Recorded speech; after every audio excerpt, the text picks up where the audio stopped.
Yesterday morning my son Ryan called me, his voice cracking with panic. "Mom, why are all the cards declined?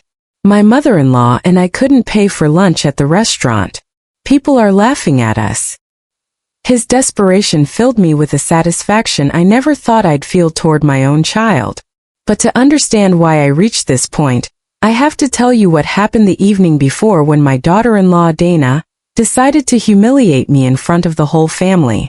I'm 68 years old, and for the last few years, ever since I was widowed, I've become the personal ATM for my son and his wife. Every whim, every craving, every unnecessary expense came out of my savings. But yesterday, while I was serving coffee in my own home, Dana turned to her friends who had come to visit and let slip the words that would change everything forever. "That old woman is only good for paying our bills." My son Ryan, instead of defending me, burst out laughing as if he just heard the funniest joke in the world. I stood there, coffee pot in hand, watching them make fun of me in my own living room. My hands trembled, but not from sadness. They trembled with a cold rage I had never felt before. Because in that moment, I understood something I had been denying for years. To them, I wasn't a mother. I wasn't a mother-in-law. I wasn't even a person. I was just a bank account with legs. For 10 years, I was their financial salvation. When Ryan lost his job, I paid his rent for 8 months. $800 a month that came out of my pension without him lifting a finger to look for real work. When Dana wanted to refresh her entire wardrobe because she needed to look professional, it was $3,000 on my credit card. When they wanted to go on vacation to Hawaii because they deserved it after so much stress, another $5,000 disappeared from my savings. They never invited me on those vacations. Of course, I was good enough to pay not to accompany them. "It's a romantic trip, Mom," Ryan would tell me whenever I hinted that I'd like to see the ocean. "You understand, right?" And I, like the fool I was for years, always understood. Always paid, always kept quiet while they lived the life I financed. The last straw came 3 months ago when Dana decided she needed a new car. "The one we have is getting too old, Georgia," she told me in that syrupy voice she used when she wanted something expensive. "Besides, if we're going to have kids soon, we need something safer." A $15,000 down payment. $15,000 that represented 2 years of my savings, but I paid it as always because it was for the good of the family. But yesterday, after hearing those venomous words, after seeing my own son laugh at me, something in my heart changed forever. That night I couldn't sleep. Not from sadness, but from a clarity that burned inside me. I got up at 3 o'clock in the morning, turned on my computer, and began making the decisions I should have made years ago. First, I canceled all the additional cards they had in my name. Every single one of the 5 cards they used as if they were their own.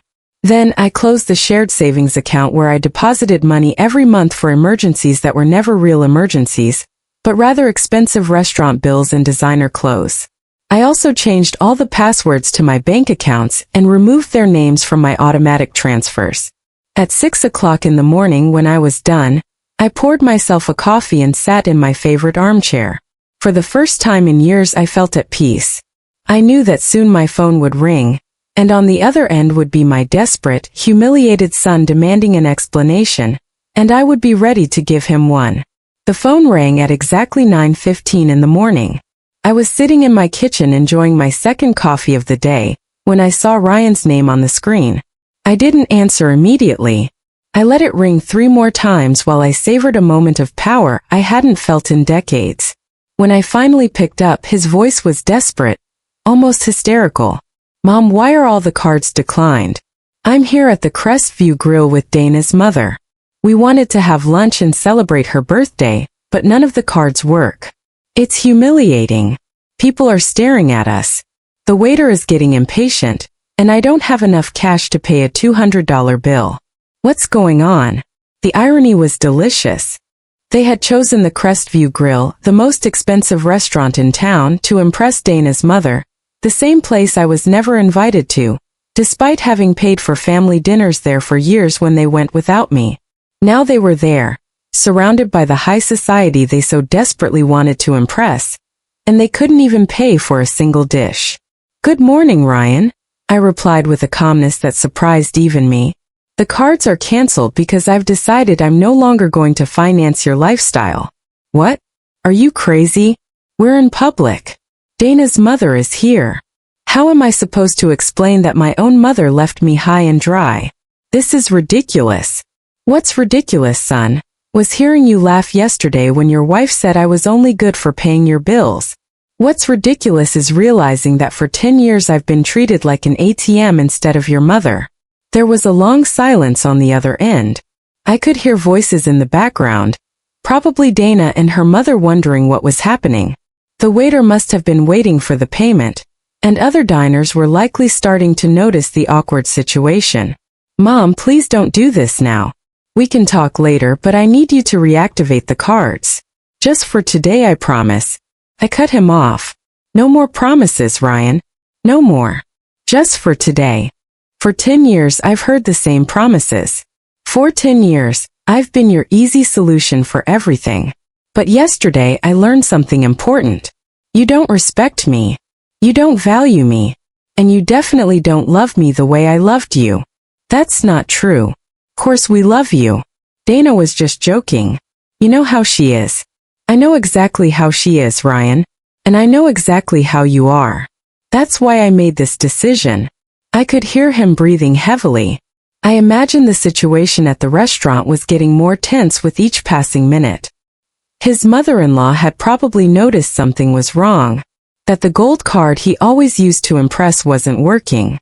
Mom, please. We can't just stand here. What do you want us to do? Wash dishes. Should we call the police? This is a humiliation. Now you know how I felt for years. I replied. The difference is you're 35 years old and should be able to solve your own problems. Are you sick? Are you feeling okay? This isn't like you, Mom. You've never been this cruel. Cruel? That word hit me like a slap. I was cruel after years of sacrificing, of depriving myself of things. I wanted to give them everything they asked for. After working until I was 65 to ensure they had a decent inheritance after being left alone every Christmas while they traveled with my gifts of money. Cruel was laughing at me yesterday, I said with a coldness I didn't know I possessed. Cruel was treating me like I was invisible for years except when you needed money. Cruel was making me feel like my only value as a mother, and as a person was my bank account. Mom, Dana didn't mean it like that. Dana said exactly what she thought and you agreed with her. You both made it very clear what my place is in your lives. I heard louder voices in the background. Dana asking what was going on, her mother making comments I couldn't quite distinguish, but that sounded annoyed. The waiter had probably already brought the check, and was waiting with that forced patience they use when they know there's a problem. Look, Mom. I get that you're upset, but this isn't the way to handle it. We can sit down and talk like adults, but right now I need you to help me. Just this one more time and then we can change things. Just this one more time. I laughed and my own laughter sounded strange, bitter. Do you know how many times I've heard that phrase? Do you know how many last times I've financed over the past 10 years? But Mom, no, Ryan, not this time. This time you're going to have to find another solution. You have jobs. You have friends. You have in-laws. Figure it out. How are we going to explain to Dana's mother that my own mom abandoned us in a restaurant? How am I going to face the people who know us? Everyone is going to be talking about this. And there it was, the naked truth. He wasn't worried about fixing our relationship. He wasn't reflecting on how they had treated me.